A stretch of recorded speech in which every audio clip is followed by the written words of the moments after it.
통장에 2,300원 남았던 날 지하철에서 쓰러진 노인을 살렸어요. 다음 날 아침 회사 앞에 검은 벤츠 2대가 멈췄고 정장 입은 남자가 제게 말했죠. 당신 아이 재벌 회장님의 손주입니다. 근데 말도 안 됐어요. 아이 아빠는 6년 전 시신 없이 사망 처리됐거든요. 이야기 시작 전에 저에게 큰 힘이 되어주는 구독과 좋아요 부탁드립니다. 그날 밤 우편함에 아이 사진 한 장. 뒷면엔 이렇게 적혀 있었어요. 입 열면 아이부터 사라진다. 그리고 바로 다음 날 죽었다던 그 남자가 나타났습니다. 그날 오후 저는 콜센터 좌석에 앉아 있었어요. 헤드셋 너머로 들려오는 목소리는 화가 난 고객이었죠. 카드 결제가 안 된다고 소리를 지르는데 저는 그저 죄송하다는 말만 반복했습니다. 고객님, 정말 죄송합니다. 다시 한번 확인해 드릴게요. 그렇게 말하면서도 제 머릿속은 온통 다른 생각뿐이었어요. 오늘 유치원 끝나고 아이를 데리러 가야 하는데 저녁은 뭘 먹이지? 냉장고엔 계란 3개하고 김치밖에 없는데 통장 잔액은 2,300원. 월급날까지 아직 사흘이나 남았죠. 전화를 끊고 나니 팀장 오미자 씨가 제 옆으로 왔어요. 연우야, 오늘도 야근이야? 얼굴이 왜 그래? 괜찮아요, 팀장님. 그냥 좀 피곤해서요. 거짓말이었습니다. 피곤한 게 아니라 지쳐 있었던 거예요. 28살 싱글맘, 콜센터 상담원. 제 명함엔 그렇게 적혀 있지 않지만 세상은 저를 그렇게 불렀어요. 퇴근 시간이 되자 저는 서둘러 가방을 챙겼습니다. 유치원에서 아이를 데리고 나오니 하늘이는 제 손을 꼭 잡으며 말했죠. 엄마, 나 지금 배 아파. 심장이 철렁했어요. 하늘이는 태어날 때부터 몸이 약했거든요. 병원비가 무서워서 자주 못 데려가는데 오늘따라 아이 얼굴이 창백해 보였습니다. 조금만 참아, 하늘아. 집 가서 약 먹자. 병원은 나중 일이었어요. 지금 당장 통장에 돈이 없으니까. 지하철역으로 향하는 길, 계단 앞에서 사람들이 웅성거리고 있었습니다. 무슨 일인가 싶어 다가가 보니 한 노인이 계단 중간쯤에 쓰러져 있었어요. 60대쯤 되어 보이는 남자였죠. 정장 차림인데 넥타이가 헐겁게 풀려 있었고 얼굴은 창백했습니다. 주변 사람들은 그냥 지나갔어요. 누군가 119에 신고했겠지 하는 표정으로요. 저도 그냥 지나갈 수 있었어요. 아니, 지나가야 했죠. 제 아이도 아픈데 모르는 사람 일에 왜 끼어들어야 하나요? 그런데 그 순간 노인의 손이 떨리는 게 보였습니다. 허공을 더듬는 그 손이 왠지 하늘이 손처럼 느껴졌어요. 아저씨, 괜찮으세요? 제가 무릎을 꿇고 노인에게 다가갔습니다. 노인은 눈을 간신히 뜨더니 제 손목을 붙잡았어요. 힘은 없었지만 그 손은 떨리고 있었죠. 병원 가야 119를 불러야겠다고 생각했어요. 그런데 주변을 둘러보니 이미 10분은 지난 것 같았습니다. 구급차가 오려면 또 얼마나 걸릴지 모르겠더라고요. 그때 제 머릿속에 떠오른 건 하나였습니다. 택시. 하늘아, 엄마 가방끈 꼭 잡고 엄마 잘 따라와. 저는 하늘이를 데리고 노인을 일으켰어요. 그리고 옆에 서 있던 남자에게 부탁했죠. 저 좀 도와주세요. 택시까지만요. 남자는 귀찮다는 표정이었지만 어쩔 수 없이 노인의 반대편을 잡아줬습니다. 겨우 택시를 잡아 태웠고 저도 함께 탔어요. 어디 병원으로 갈까요? 기사님이 물었습니다. 가장 가까운 응급실이요. 택시가 출발했어요. 노인은 뒷좌석에 기대어 숨을 헐떡이고 있었고 저는 하늘이를 무릎에 앉힌 채 노인의 손을 잡아줬습니다. 그런데 이상했어요. 노인의 손목, 정확히는 셔츠 소매 사이로 보이는 피부에 뭔가 자국이 있었거든요. 동그란 흔적. 마치 뭔가를 오래 차고 있다가 뗀 것 같은. 가만 보니 그게 배지 자국 같았어요. 국회 배지. TV에서 본 적 있었죠. 국회의원들이 양복깃에 다는 그 금색 배지요. 왜 이 노인한테 그런 자국이 있을까? 병원에 도착했습니다. 의료진이 달려와 노인을 들것에 옮겼고 저는 하늘이 손을 잡고 그 모습을 지켜봤어요. 간호사가 제게 물었죠. 보호자세요? 아니요, 그냥 지나가다가요. 연락 가능한 가족 번호 아세요? 모릅니다. 간호사는 난처한 표정을 지었지만 곧 노인을 응급실 안으로 밀고 들어갔어요. 저는 그 자리에 멍하니 서 있었습니다. 택시비는 1만 5천 원이었어요. 제 통장엔 2,300원밖에 없었는데 신용카드로 긁었죠. 이번 달 카드값이 또 무서워지겠지만 그건 나중 일이었습니다. 하늘이가 제 옷자락을 잡아당겼어요. 엄마, 나 배 아파. 알았어. 우리 집 가자. 집으로 돌아오는 지하철 안에서 저는 계속 생각했어요. 왜 도왔을까? 그냥 지나갈 수도 있었는데. 그런데 머릿속에서 자꾸 떠오르는 건 노인이 허공을 더듬던 그 손이었습니다. 그리고 손목에 남아있던 배지 자국. 집에 도착하니 밤 9시였어요. 하늘이는 열이 나기 시작했고 저는 해열제를 먹이고 겨우 재웠습니다. 아이 이마에 손을 얹고 있는데 핸드폰이 울렸어요. 모르는 번호였습니다. 받지 않았죠. 그런데 전화는 계속 왔어요. 한 번, 두 번, 세 번, 10번을 넘어가더니 결국 17번째에 멈췄습니다. 누구지? 병원인가? 아니면? 저는 불안한 마음으로 핸드폰을 내려다보는데 문자가 한 통 왔습니다. 내일 연락드리겠습니다. 서연우 씨. 제 이름을 아는 사람이었어요. 등골이 서늘해졌습니다. 다음 날 아침 하늘이 열은 조금 내렸지만 여전히 축 처져 있었어요. 마음 아프고 유치원에 보내기 싫었지만 오늘 결근하면 월급에서 또 깎일 게 뻔했죠. 하늘아, 선생님한테 배 아프다고 꼭 말해야 해. 알았지? 응, 엄마. 아이를 유치원에 맡기고 출근길에 올랐습니다. 지하철 안에서 저는 어젯밤 문자를 다시 확인했어요. 내일 연락드리겠습니다. 서연우 씨. 문자를 보낸 번호는 어젯밤 17번 전화했던 그 번호였습니다. 누가 저를 찾는 걸까? 그리고 제 이름을 어떻게 아는 걸까? 콜센터에 도착했을 때 로비 앞에 검은색 승용차 2대가 서 있었어요. 평소엔 볼 수 없던 차들이었죠.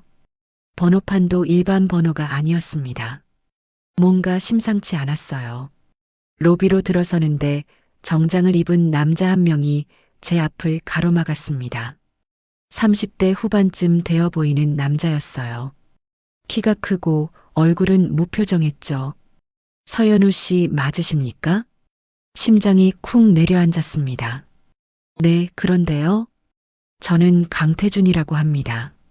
잠깐 시간 내주실 수 있으신지요? 무슨 일인데요? 남자는 명함을 건넸어요. 거기엔 이렇게 적혀 있었습니다. 한강재단 이사장 수행비서 강태준. 재단? 이사장? 어제 도와주신 분께서 꼭 뵙고 싶어 하십니다. 어제요? 지하철역에서 쓰러진 노인분 말씀입니다. 아, 그 노인. 그런데 왜 저를 찾는 거죠? 감사 인사 정도는 전화로 하셔도 되는데요. 강태준은 고개를 저었어요. 전화로 할 일이 아닙니다. 직접 뵙고 말씀드려야 할 것 같습니다. 저 지금 출근 시간이에요. 지각하면 안 되거든요.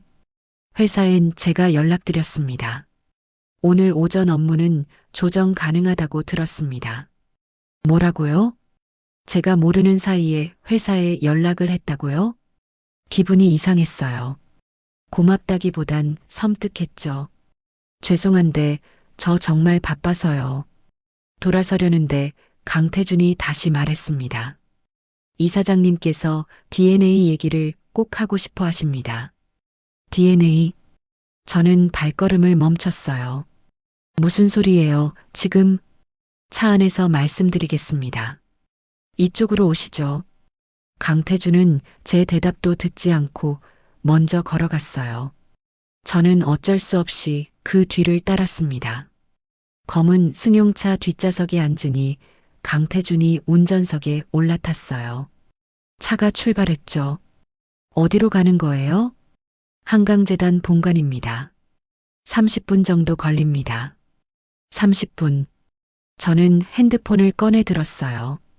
혹시 모르니까 위치 공유라도 해둬야 할 것 같았죠.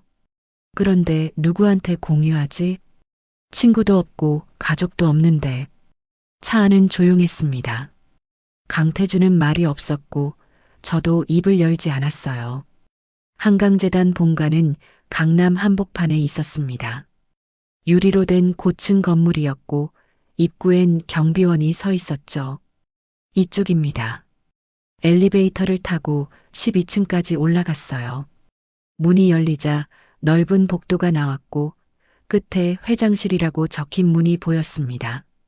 노크 소리가 2번 울렸고 안에서 들어오라는 목소리가 들렸어요. 문을 열고 들어서니 어제 그 노인이 소파에 앉아 있었습니다. 얼굴색은 많이 좋아진 것 같았어요. 앉으세요, 서연우 씨. 노인은 저를 보며 말했습니다. 목소리는 생각보다 단단했죠. 저는 소파에 앉았어요. 어제 도와주셔서 감사합니다. 덕분에 목숨을 건졌습니다. 별 말씀을요. 당연한 일 했을 뿐이에요.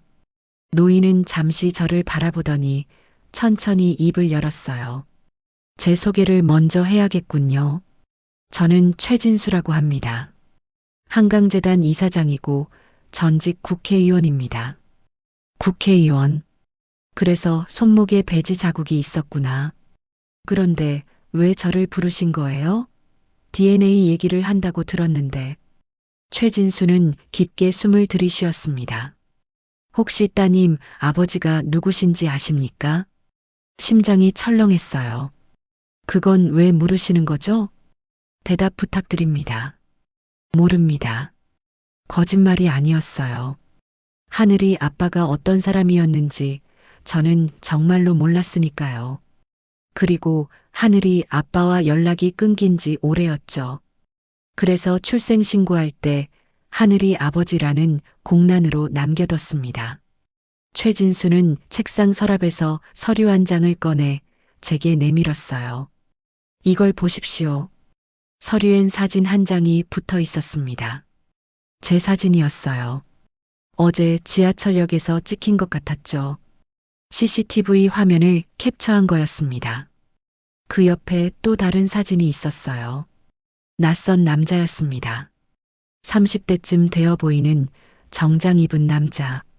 이 사람이 누군지 아십니까? 모르는데요. 제 아들입니다. 최진수의 목소리가 낮게 깔렸어요. 세상에 알려지지 않은 아들이죠. 제가 숨긴 겁니다. 숨긴 아들? 그런데 그게 저랑 무슨 상관인가요? 최진수는 제 눈을 똑바로 보며 말했습니다. 따님의 아버지가 혹시 이 사람은 아닐까 해서요. 머리가 하얘졌어요. 무슨 근거로 그렇게 생각하시는 거예요? 어제 병원에서 따님을 봤습니다. 잠깐이었지만 얼굴이 제 아들과 너무 닮았어요. 말도 안 돼. 그런 식으로 사람 판단하는 거예요? 얼굴 비슷하다고 다 가족인가요? 최진수는 대답하지 않았어요. 그냥 저를 바라볼 뿐이었죠. 그때 강태준이 안으로 들어왔습니다. 손에 뭔가를 들고 있었어요. 서류 봉투였습니다. 이사장님, 준비됐습니다. 최진수는 고개를 끄덕이고 강태준에게서 봉투를 건네받았어요. 그리곤 제게 내밀었죠. 이게 뭐예요? 따님, 치료비 전액 지원 카드입니다. 저는 봉투를 받지 않았어요. 아니, 받을 수가 없었죠. 치료비 지원이요? 네. 따님 건강이 안 좋고 병원 치료가 필요한 걸로 들었습니다. 누구한테 들으셨는데요? 최진수는 대답하지 않았어요. 대신 봉투를 책상 위에 놓았죠. 어제 도와주신 것에 대한 감사의 표시입니다. 받아주십시오. 저 그런 거 필요 없어요. 일어서려고 했어요. 더 이상 이 자리에 있고 싶지 않았죠. 그런데 최진수가 말했습니다. 따님 이름이 최하늘 맞습니까? 온몸이 얼어붙었어요. 어떻게 제 아이 이름을? 저희가 다 확인했습니다. 그게 무슨 짓이에요? 목소리가 떨렸어요. 화가 났죠. 어떻게 제 아이 정보를 마음대로 확인해요? 그게 불법인 거 모르세요? 죄송합니다. 하지만 확인이 필요했습니다. 최진수는 전혀 미안해 보이지 않았어요. 확인이 필요하다고 해서 남의 사생활을 침해해도 된다는 거예요? 제 손주일 가능성이 있습니다. 손주요? 왜 증거도 없이 그런 소리를 하시는 거예요? 최진수는 다시 서류를 꺼냈어요. 이번엔 두꺼운 파일이었죠. 이게 뭔데요? 따님 출생신고서 사본입니다. 저는 그 서류를 낚아챘어요.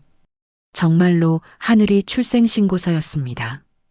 그런데 이상한 게 있었어요. 아버지 란이 공란이 아니었어요. 뭔가 지워진 흔적이 있었죠. 마치 누군가 일부러 지운 것처럼. 이게 대체 뭐예요? 원본을 확인해 보니 아버지 이름이 기재되어 있었습니다. 하지만 지금은 삭제되어 있죠. 누가 삭제했는데요? 그건 저도 모릅니다. 하지만 이렇게 삭제하려면 상당한 권한이 필요합니다. 머리가 복잡해졌어요. 하늘이 아빠 이름이 원래 적혀 있었다고요? 그런데 누가 왜 지운 거죠? 그 이름이 뭐였는지 아세요? 최진수는 고개를 저었어요. 확인할 수 없었습니다. 너무 깔끔하게 지워졌거든요. 그럼 어떻게 당신 아들이라는 걸 확신해요?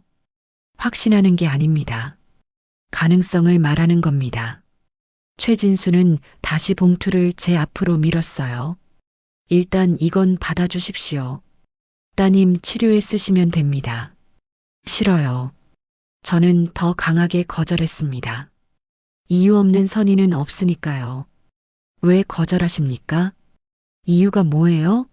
당신이 저희한테 왜 이렇게까지 하시는 거예요? 감사 인사 정도면 충분한데. 최진수는 잠시 말이 없었어요. 그러다 천천히 입을 열었죠.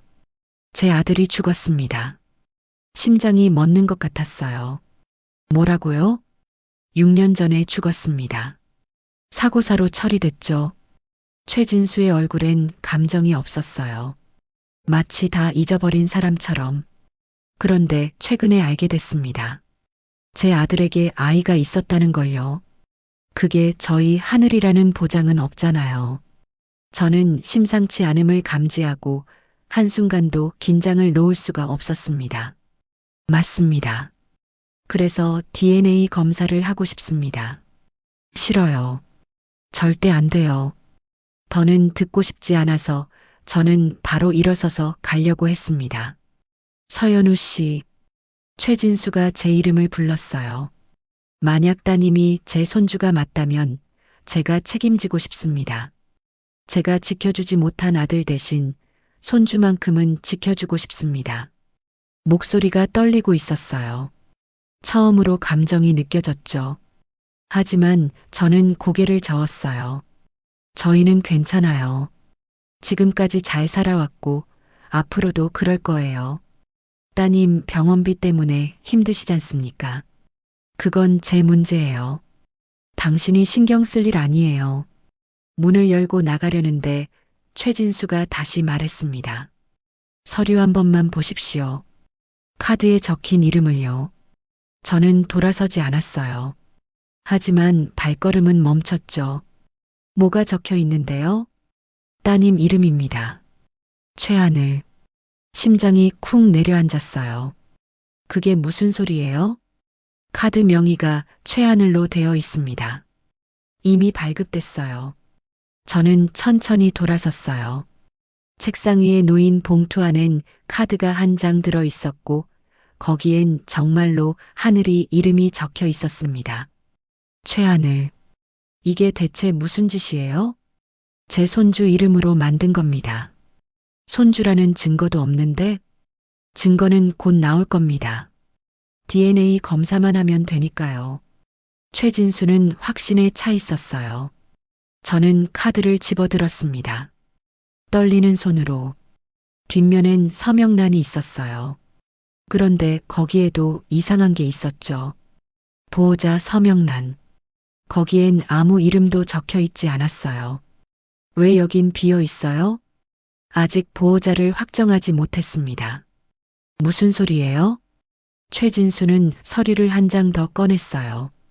따님 친부 기록이 삭제되어 있습니다. 그 말은 누군가 의도적으로 숨겼다는 뜻이죠. 그래서요? 제 아들 사망 기록도 확인해 봤습니다. 사고사로 처리됐지만 시신은 발견되지 않았어요. 등골이 서늘해졌어요. 설마 제 아들이 살아있을 가능성이 있습니다. 최진수의 얼굴에는 희망과 슬픔이 동시에 보였습니다.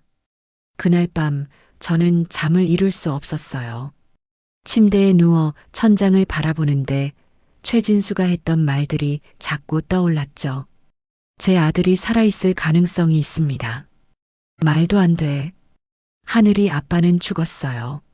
아니, 적어도 저한텐 죽은 거나 다름없었죠. 임신 사실을 알렸을 때 그 사람은 사라졌으니까요. 전화번호도 바꾸고 SNS도 전부 삭제하고 흔적도 없이 증발했습니다. 그때 저는 22살이었어요. 대학교 2학년 아르바이트로 근근히 생활비 벌면서 학교 다니던 때였죠. 그 사람 이름은 최민준이었어요. 저보다 8살 많았고 좋은 회사 다닌다고 했죠. 처음 만났을 때 그 사람은 친절하고 다정했어요. 제가 힘들어하면 옆에서 도와주고 위로해 주어 혼자인 저한테 많은 힘이 되었습니다. 6개월쯤 만났을 때 임신 사실을 알게 됐습니다. 그날 저는 떨리는 손으로 전화를 걸었어요. 민준 오빠, 나 할 얘기 있어. 응, 연우야 뭔데? 나 임신한 것 같아. 전화기 너머로 침묵이 흘렀어요. 길고 긴 침묵. 민준 오빠? 응, 연우야, 정말 너무 잘 됐다. 일단 우리 내일 만나서 보자. 다음 날 약속 장소에 나갔지만 최민주는 나타나지 않았어요. 전화도 받지 않았죠. 그렇게 일주일이 지났고 한 달이 지났고 결국 연락이 끊겼습니다. 저는 혼자 아이를 낳기로 결심했어요.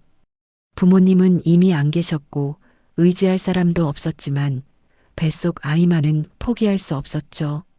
하늘이를 낳고 출생신고를 할 때 아버지라는 비워뒀어요. 이름을 적을 수도 있었지만 적고 싶지 않았습니다. 그런데 지금 최진수는 뭐라고 했죠? 아버지 이름이 원래 적혀 있었고 누군가가 의도적으로 지웠다고. 저는 핸드폰을 켜고 오래된 사진첩을 뒤졌어요. 최민준과 찍은 사진들. 대부분 삭제했지만 몇 장은 남아 있었죠. 사진 속 최민준은 웃고 있었어요. 그런데 이상했어요. 사진을 보는데 최진수가 보여준 서류 속 남자 얼굴이 자꾸 겹쳐 보이는 거예요. 비슷했어요. 아니, 똑같았죠. 심장이 빠르게 뛰기 시작했습니다. 설마 최민준이 최진수의 아들이라고? 그럼 하늘이는 정말로 최진수의 손주라는 건가요? 다음 날 아침 저는 일찍 하늘이를 깨웠어요. 엄마, 오늘 유치원 안 가? 응, 오늘은 엄마랑 같이 있자. 진짜? 야호! 하늘이는 좋아했지만 저는 전혀 기쁘지 않았어요. 오전 10시 제 핸드폰이 울렸습니다. 강태준이었어요. 서연우 씨, 이사장님께서 다시 한번 만나고 싶어 하십니다. 저 오늘 바빠요. 중요한 이야기가 있습니다. 따님 친부에 관한 내용입니다. 손이 떨렸어요. 뭘 알아냈는데요? 전화론 어렵습니다. 직접 오시죠. 지금 당장 말해주세요. 강태준은 잠시 망설이다가 말했어요. 최민준이란 이름 들어보신 적 있습니까? 심장이 멎는 것 같았어요. 어떻게 그 이름을? 이사장님 아들 이름입니다. 머릿속이 하얘졌어요. 그리고 한 가지 더 말씀드릴 게 있습니다. 뭔데요? 최민준 씨 사망 신고가 잘못됐습니다. 무슨 소리예요? 시신이 발견되지 않았는데도 사망 처리가 됐어요. 누군가 조작한 겁니다. 그럼 최민준 씨가 살아있을 가능성이 큽니다. 전화를 끊고 저는 그 자리에 주저앉았어요. 하늘이가 제 옆으로 왔죠. 엄마, 왜 울어? 울고 있었나요? 저는 하늘이를 꼭 안았습니다. 괜찮아, 하늘아. 엄마 괜찮아. 하지만 전혀 괜찮지 않았죠. 오후 3시 저는 하늘이를 데리고 한강재단에 갔습니다. 최진수는 저를 보자마자 입을 열었어요. 확인했습니다. 따님 친부가 제 아들 최민준 맞습니다. 어떻게 확신해요? 출생신고서 원본을 복원했습니다. 거기에 최민준 이름이 적혀 있었어요. 서류를 보여줬어요. 정말로 최민준 이름이 적혀 있었습니다. 그럼 누가 지운 거예요? 최진수는 고개를 저었어요. 아직 모릅니다. 하지만 곧 밝혀질 겁니다. 그리고 최민준이 살아있다는 건 어떻게 아는 거예요? 사망 신고 당시 기록을 조사했습니다. 시신 없이 사망 처리된 건 명백한 조작이에요. 그럼 지금 어디 있는데요? 최진수는 대답하지 않았어요. 대신 하늘이를 바라봤죠. 이 아이가 제 손주 맞습니다. DNA 검사 없이도 확신할 수 있어요. 하늘이는 제 뒤에 숨었어요. 엄마, 저 아저씨 무서워. 저는 하늘이를 안아 올렸습니다. 이사장님, 저희 이제 가봐야 해요. 잠깐만 기다리십시오. 최진수가 뭔가를 꺼내려는데 문이 벌컥 열렸어요. 한 여자가 들어왔습니다. 30대 초쯤 되어 보이는 정장 입은 여자였죠. 아버지, 이게 무슨 짓이에요? 여자는 저를 노려봤어요. 당신이 서연우? 네, 그런데요. 저는 경계한 태도로 그 여자를 보았습니다. 나 최도경이야. 이 집 둘째 딸. 최도경은 저를 위아래로 훑어봤어요. 눈빛이 차가웠죠. 아버지, 대체 무슨 생각이세요? 이런 여자를 왜 여기 불러요? 도경아, 말 조심해라. 최진수의 목소리가 낮게 깔렸어요. 하지만 최도경은 아랑곳하지 않았죠. 아버지가 쓰러지셨을 때 도와줬다고 해서 뭐가 대단해요? 그냥 택시비나 받고 끝날 일이잖아요. 도경아, 이 여자아이가 오빠 아들이라고요? 말도 안 돼요. 오빠는 죽었어요. 6년 전에. 한도경의 목소리가 떨렸어요. 그제야 알았죠. 이 사람도 아프다는 걸. 최진수는 한숨을 쉬었어요. 도경아, 나중에 따로 얘기하자. 싫어요. 지금 여기서 해요. 이 여자가 뭘 원하는지 다 알아요. 돈이잖아요. 저는 참고 있다가 입을 열었어요. 저 돈 때문에 온 거 아니에요. 그럼 뭐 때문에 왔는데요? 설마 진짜로 우리 가족이라고 생각하는 거예요? 가족이고 아니고는 중요하지 않아요. 저 그냥 진실이 알고 싶을 뿐이에요. 진실? 웃기지 마요. 당신 같은 사람들 많이 봤어요. 다 돈 때문이에요. 최도경은 가방에서 수표를 꺼냈어요. 이거 받고 사라져요. 앞으론 우리 가족한테 절대 나타나지 말고요.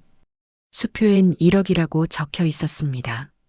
저 그런 거 필요 없어요. 1억이면 하늘이 병원 치료 받을 수 있는 돈인데 저는 거절했어요.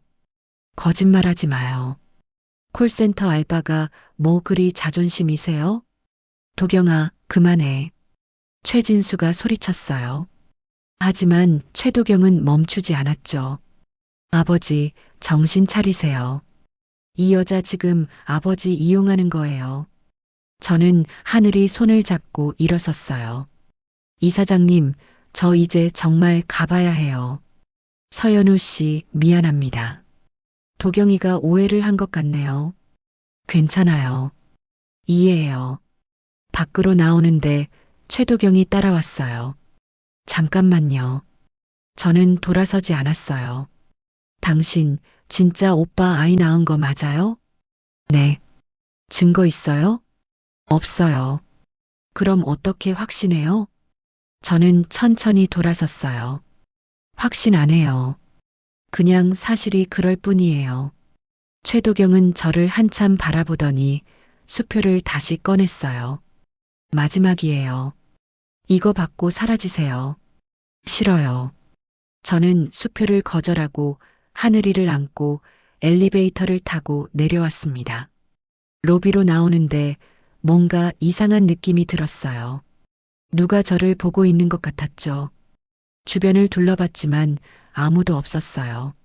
집으로 돌아오는 길, 지하철 안에서도 그 느낌은 계속됐습니다. 저를 따라오는 사람이 있는 것 같았어요. 하늘이를 꼭 안고 빨리 걸었죠. 집에 도착해서 문을 잠그고 나서야 조금 안심이 됐습니다. 엄마, 나 배고파. 알았어, 하늘아. 엄마가 뭐 해줄게. 냉장고를 열었는데 달걀이 하나밖에 안 남았어요. 라면을 끓여 하늘이한테 먹였죠. 밤 9시쯤 하늘이를 재우고 저는 핸드폰을 확인했어요. 모르는 번호에서 문자가 와 있었습니다.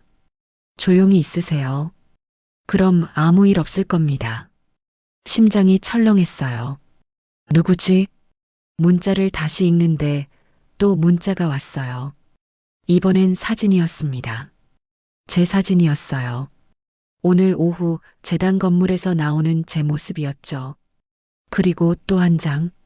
하늘이 유치원 앞 사진. 등골이 서늘해졌어요. 누가 저희를 찍고 있었던 거예요? 다음 날 아침 출근길에 또 그 느낌이 들었어요. 누가 따라오는 것 같았죠. 뒤를 돌아봤지만 아무도 없었어요. 콜센터에 도착해서 자리에 앉았는데 팀장 오미자 씨가 다가왔어요. 연우야, 너 요즘 무슨 일 있어? 아니요, 왜요? 얼굴이 안 좋아. 밤에 잠 못 자? 좀 그래요. 무슨 일 있으면 얘기해. 내가 도와줄 수 있으면 돕고. 괜찮아요, 팀장님. 점심시간이 됐을 때 저는 밖으로 나왔어요. 편의점에서 김밥 하나 사서 먹으려는데 누군가 제 옆에 섰어요. 돌아보니 정장 입은 남자였습니다. 50대쯤 되어 보였고 얼굴엔 미소가 없었죠. 서연우 씨 맞으십니까? 네, 그런데요. 저는 박성호라고 합니다. 한강재단 비서실장이에요. 비서실장? 무슨 일이세요? 잠깐 얘기 좀 하죠. 저 점심시간이라 바빠요. 오래 걸리지 않습니다. 박성호는 제 팔을 잡았어요. 손 떼세요. 따라오시는 게 좋을 겁니다. 싫다고 했잖아요. 사람들이 쳐다보기 시작했어요. 박성호는 손을 놨지만 바로 옆에 붙어 섰죠. 서연우 씨, 당신 지금 위험한 일에 끼어들고 있어요. 무슨 소리예요? 이사장님한테서 떨어지세요. 당신이 알면 안 되는 일들이 있어요. 그게 뭔데요? 박성호는 대답하지 않았어요. 대신 봉투 하나를 건넸죠. 이거 보세요. 봉투 안엔 사진들이 들어 있었어요. 제가 하늘이를 유치원에 데려다 주는 사진, 집 앞에서 찍힌 사진, 심지어 집 안에서 찍힌 사진도 있었어요. 이게 대체 뭐예요? 경고예요. 가만히 있으면 조용히 끝나요. 하지만 계속 이사장님 주변을 맴돌면. 그러면요? 박성호는 차갑게 웃었어요. 당신 아이한테 안 좋은 일이 생길 수도 있어요. 그날 밤 저는 경찰에 신고했어요. 스토킹과 협박. 하지만 경찰은 증거가 부족하다고 했죠. 사진만으론 어렵습니다. 직접적인 협박 증거가 있어야 해요. 문자도 있어요. 문자 내용이 애매합니다. 법적으로 협박으로 보기 힘들어요. 그럼 저 어떻게 해요?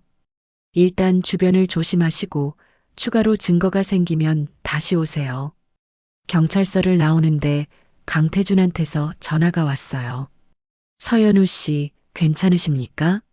비서실장이 당신을 찾아갔다는 얘기 들었습니다. 그걸 어떻게 하셨어요? 그 사람이 저와 하늘이를 협박했어요. 알고 있습니다. 이사장님께 보고했어요. 이사장님께서 직접 만나고 싶어 하십니다. 저 이제 그만하고 싶어요. 이 일 전부 다. 저는 제발 여기서 그만 끝내고 싶었습니다. 하지만 강태준의 목소리는 강하고 단단했어요. 서연우 씨, 비서실장 박성호는 위험한 사람입니다. 혼자 대응하시면 안 돼요. 그럼 어떻게 해요? 저는 절망적인 태도로 물어보았습니다. 이사장님이 도와드릴 겁니다. 당신은 이사장님 가족이니까요. 전화를 끊고 저는 한참을 서 있었어요. 가족. 그 단어가 낯설었죠. 다음 날 오후 저는 다시 한강재단에 갔습니다. 이번엔 하늘이를 유치원에 맡기고 혼자 갔어요. 최진수는 창밖을 보고 있었어요. 왔습니까, 서연우 씨? 비서실장 박성호가 저를 협박했어요. 알고 있습니다. 왜 그 사람이 저한테 그러는 거예요? 최진수는 천천히 돌아섰어요. 박성호는 제 곁에서 20년을 일한 사람입니다. 하지만 제가 숨긴 아들 얘기를 하자 그 사람이 달라졌어요. 무슨 뜻이에요? 최진수는 책상 서랍을 열고 서류를 꺼냈어요. 제 아들 최민준이 죽은 날 박성호가 함께 있었습니다. 심장이 철렁했어요. 설마 제 아들을 죽게 만든 건 박성호일 가능성이 큽니다. 왜요? 왜 그랬을까요? 최진수는 저의 물음에 계속 말했어요. 돈 때문입니다. 제 아들이 죽으면 재산이 제 딸 도경한테 넘어가죠. 박성호는 도경이 친모와 꽤 가까운 사이였죠. 머리가 복잡해졌어요. 그럼 도경 씨는 알고 있나요? 모릅니다. 도경이는 아무것도 몰라요. 그때 문이 열렸어요. 최도경이 들어왔습니다. 아버지, 저 지금 뭘 들은 거예요? 얼굴이 새하얗게 질려 있었어요. 도경아, 박성호가 오빠를 죽였다고요? 도경의 목소리가 떨렸어요. 그 사람이 우리 집에서 20년 동안 일했잖아요. 제가 어릴 때부터 봐온 사람이에요. 도경아, 진정해라. 진정하라고요? 아버지, 지금 무슨 소리 하는지 아세요? 최도경은 울고 있었어요. 오빠가 죽은 게 박성호 때문이라고요? 그럼 엄마는요? 엄마도 알고 있었던 거예요? 최진수는 대답하지 않았어요. 한도경은 주저앉았죠. 거짓말이에요. 다 거짓말이에요. 저는 최도경 옆에 앉았어요. 도경 씨, 뭐예요? 저도 처음엔 믿고 싶지 않았어요. 하지만 진실은 숨길 수 없어요. 한도경은 저를 보며 말했어요. 당신 정말 오빠 아이 낳은 거 맞아요? 네. 그럼 당신도 피해자네요. 한도경은 눈물을 닦았어요. 미안해요. 어제 당신한테 함부로 대해서. 괜찮아요. 아니에요. 저 당신이 돈 때문에 온 줄 알았어요. 근데 아니었네요. 최도경은 일어섰어요. 아버지, 박성호 어디 있어요? 도경아, 뭐 하려고? 따져볼 거예요. 오빠 일에 대해서. 안 돼. 위험해. 괜찮아요. 제가 할 수 있어요.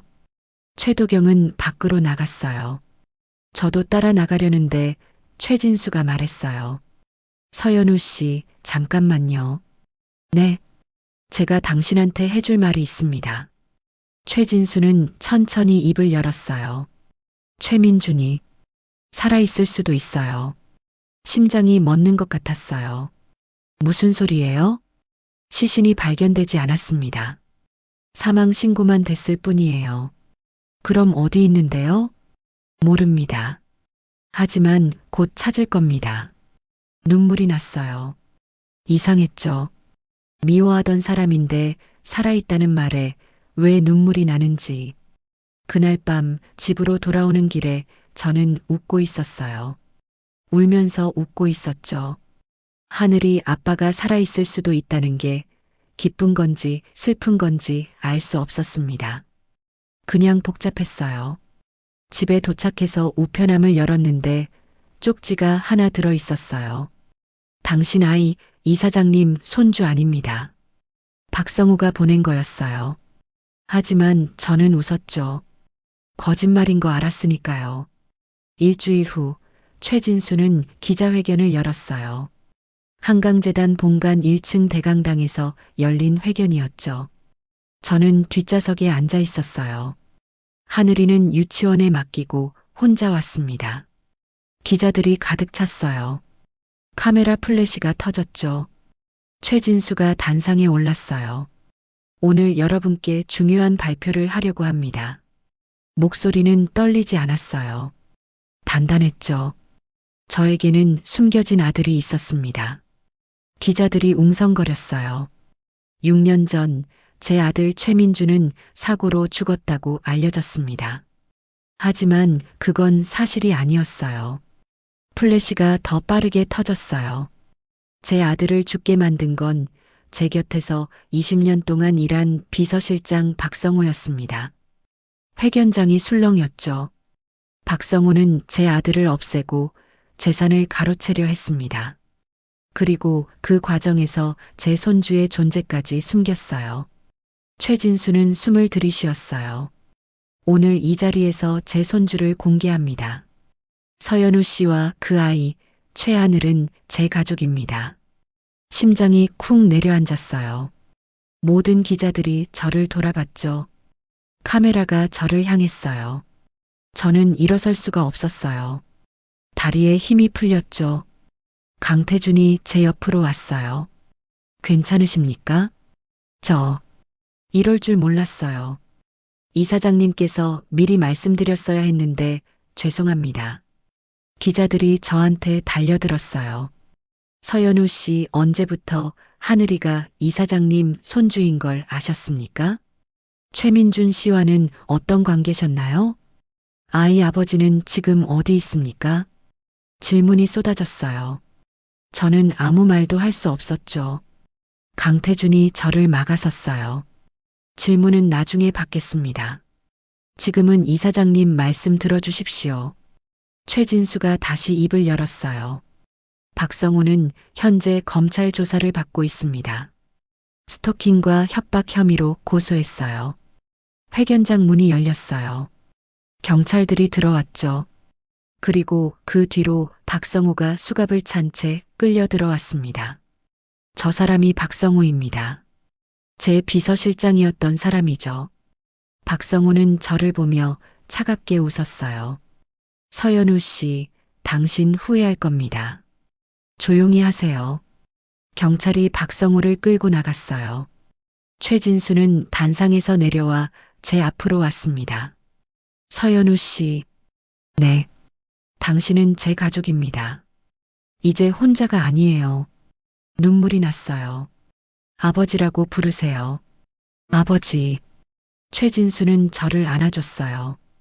카메라 플래시가 터졌지만 저는 신경 쓰지 않았죠. 그날 밤 뉴스에 저희 이야기가 나왔어요. 한강재단 최진수 이사장, 숨겨진 손주 공개. 하늘이는 TV를 보며 말했어요. 엄마, 저기 엄마 나왔어. 근데 저 할아버지가 누구예요? 저는 하늘이를 안아줬어요. 하늘이 할아버지야. 진짜요? 저도 할아버지 있어요? 응. 하늘이는 웃었어요. 그 웃음을 보는데 가슴이 따뜻해졌죠. 다음 날 아침 최진수한테서 전화가 왔어요. 연우야, 오늘 점심 같이 먹자. 네, 아버지. 하늘이도 데려와라. 손주 얼굴 제대로 보고 싶구나. 알겠어요. 유치원에서 하늘이를 데리고 재단으로 갔어요. 최진수는 하늘이를 보자마자 눈물을 흘렸죠. 꼭 민준이 닮았구나. 할아버지예요? 하늘이가 물었어요. 그래, 할아버지란다. 우와, 저 할아버지 처음 봐요. 최진수는 하늘이를 안아 올렸어요.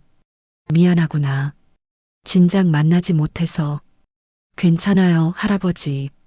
그 모습을 보는데 제 눈에서도 눈물이 났어요. 이제야 가족이 생긴 것 같았죠. 점심을 먹고 나서 최진수가 말했어요. 연우야, 한 가지 말해줄 게 있다. 민준이를 찾았어. 심장이 멎는 것 같았어요. 진짜요? 응. 곧 만날 수 있을 거야. 박성우가 체포된 후 저는 안심했어요. 이제 끝났다고 생각했죠. 하지만 틀렸습니다.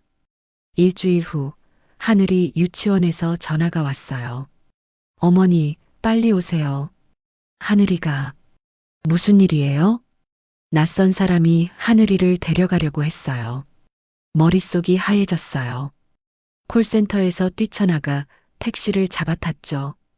유치원으로 빨리 가주세요. 유치원에 도착하니 경찰차가 서 있었어요. 하늘이는 선생님 품에 안겨 울고 있었죠.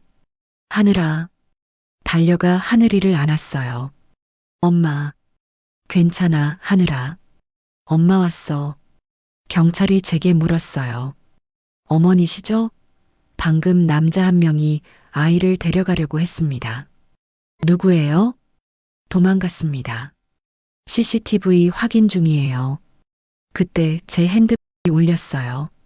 모르는 번호였죠. 받았어요. 누구세요? 서연우 씨, 박성우 동료입니다. 심장이 철렁했어요. 뭐 하려는 거예요? 경고했잖아요. 가만히 있으라고. 이미 끝난 일 아니에요? 박성우는 잡혔잖아요. 박성우 혼자가 아니에요. 우리는 여럿이에요. 원하는 게 뭐예요? 최진수한테서 멀어지세요. 그럼 당신 아이한테 손대지 않을게요.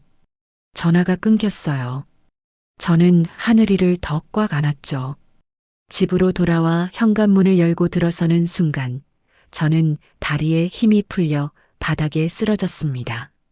엄마. 하늘이 목소리가 멀어졌어요. 눈앞이 깜깜해졌죠. 정신을 차렸을 때 저는 병원 응급실에 있었어요. 옆에는 최진수가 앉아 있었죠. 아버님, 깨어났구나. 하늘이는요? 괜찮아. 강태준이 데리고 있어. 다행이다. 최진수는 제 손을 잡았어요. 미안하다, 연우야. 내가 너희를 위험에 빠뜨렸구나. 아니에요. 박성우 동료들을 전부 잡을 거야. 절대 너희한테 손 못 대게 할 거야. 그때 문이 열렸어요. 한 남자가 들어왔습니다. 30대 중반쯤 되어 보이는 낯선 남자였어요. 아니, 낯선 게 아니었죠. 어디서 본 것 같았어요. 연우야. 남자가 제 이름을 불렀어요. 목소리가 떨렸죠.